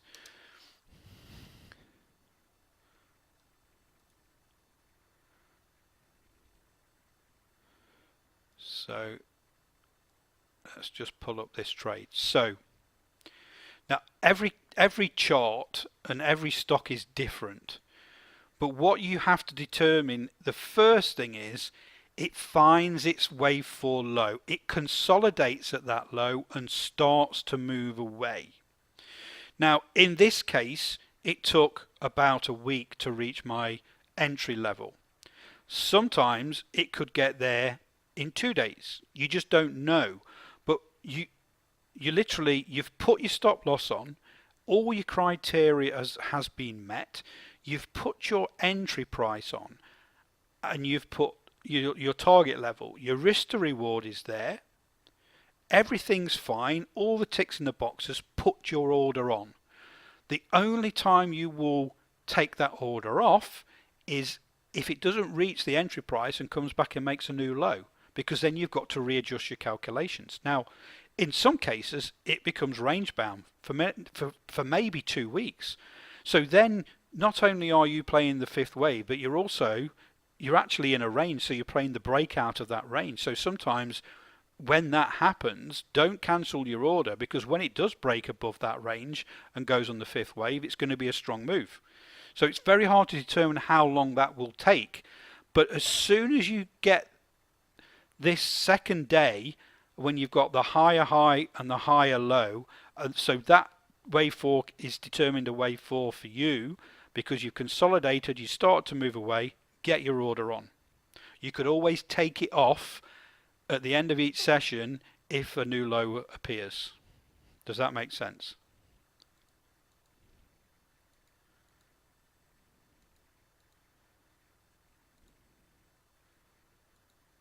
Right, how do I incorporate volume? Okay.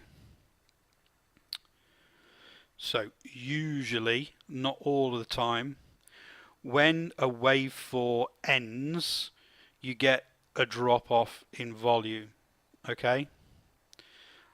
So you've had these big sell-offs and your volume is higher than average during this sell-off, the wave 4, because this is a profit-taking pullback. And then it starts to drop off towards the bottom of the wave 4, and then you start to pick up. And as you can see, you see this almost coincide with this crown of the 535 oscillator, because the selling momentum slows down on this profit taking pullback, and it always takes a while, it's always lagging for the volume then to pick up to in the opposite direction to go long. So that's a good indication. I mean, let's look at Apple. Let's look look at the volume on Apple and see what's happening there. It's very difficult because it's been a let's zoom in. But you usually get the contraction in volume towards the end of where a pivot's going to be formed, which is quite difficult on Apple because we had this massive sell-off here. So you know, again, everything's different, but you will see we had the big sell-off here, we had big volume days, then we've come back down to average, but we had another big volume on this new wave 4 low Friday, which to me tells me the momentum's going to continue down, which is a good thing for me because the volume is not tapering off. So the selling power, the people that want to sell is strong. So and the volume's high on Friday. So it shouldn't in theory shoot up on Monday because we had a high volume bearish day. And you know, before it starts to move up, the volume tends to taper off. Let's have another example on Twitter. Let's see what's happening there. Let's zoom in again.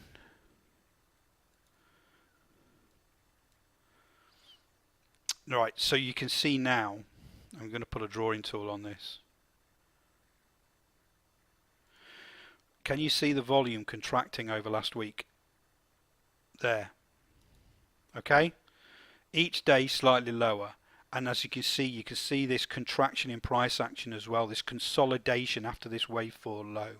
This is a good sign that the selling momentum has run out, Nazir.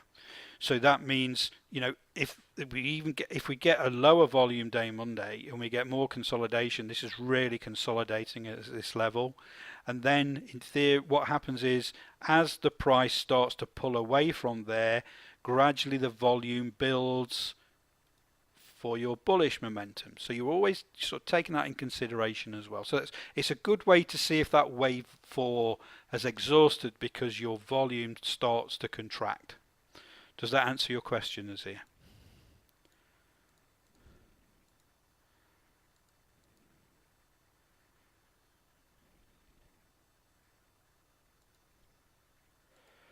Okay, Trevor, time to your target and exit. All I say is between 7 and 20 days, okay? Because, and it really, to be honest, a lot of it depends on the markets. Because, you know, if it's a really bullish market, you know, seven days you can reach your target. If it's a little bit of an topsy-turvy market, it can take longer. So from my entry on NLY, 1, 2, 3, 4, 5, 6, 7, 8, 9, 11, 12, 13, 14, 15, 16, 17, 18 days. Okay, so if you'd have put 20 days in advance for your options contract, you'd have been pretty much bang on. Okay, but if there was a big surge in volume, then that could have easily happened within 7 days. I'm trying to think of one now recently that I've done as another example. Quite because that's on my other software, I think, but I'll have a go to see where we are on CCI now. Yeah, so I traded this fourth wave here. Whoops.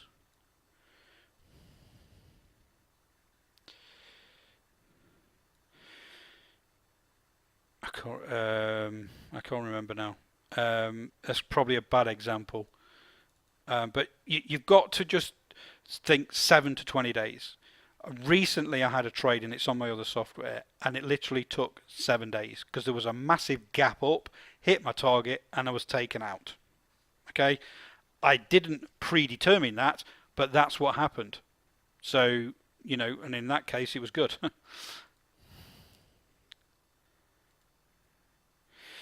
Yes, Trevor, you can. You can use it on the 60-minute. And what I'm starting to do with MTB Pro is starting to do some intraday sort of alerts as well. I can't remember what any of those are right now because it's on my other software. But yeah, you can use it on a 60-minute. It works just as well. And again, some people have asked me this before because they don't like to swing for 20 days. They'd rather just do 3 or 4 days. And again, 20 bars on a 60-minute, 4 or 5 days, the trade is done. So do you have any tickers in mind on the 60-minute?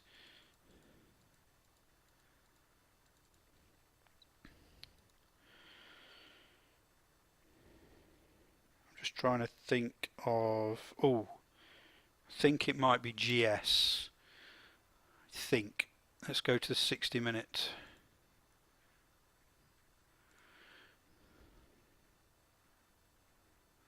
I need to isolate now to 208. This, I think I may have pulled this from the depth of my memory, but I can't remember if this is the one on the 60 minutes that's setting up.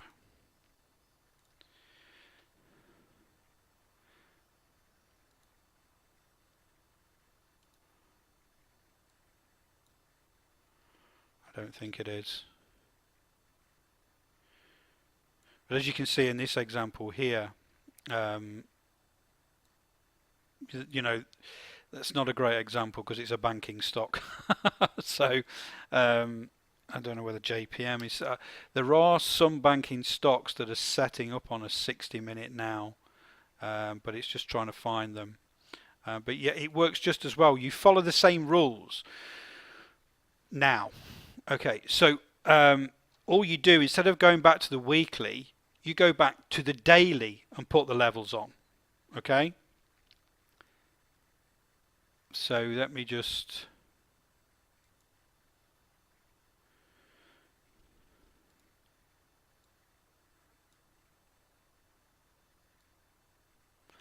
I'm just trying to figure out a good...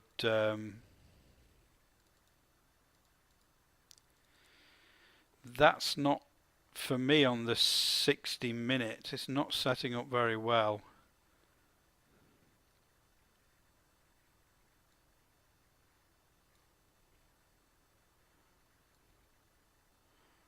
No. Snap. Let's have a look at Snap. Oops.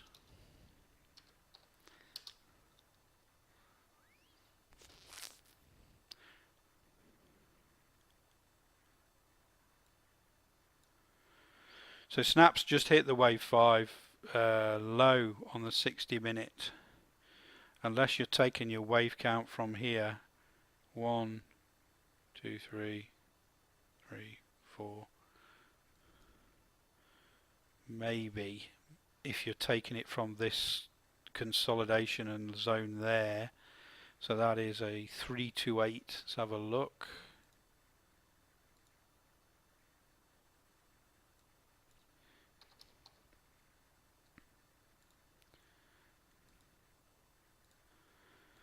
No, it's not setting up on Snap either, really. Not on the 60 anyway, because it's very near this low. This could be potentially start of a bullish trend. That'd be interesting on the daily actually. I wonder what that looks like on the daily.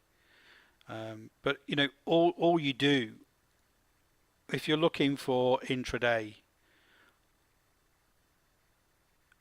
on a 60-minute chart, instead of going back to the weekly, you go back to the daily and you follow exactly the same process every single time. But again, I mainly trade the daily because sometimes you can get 9 or 10 of those trades on at the same time, and you just keep putting them through the machine. I don't think there's no trade on Snap at the moment for me. So we are pretty much over time now, guys. So thank you for attending the second half of the Elliott Wave Bootcamp, and here's to happy trading.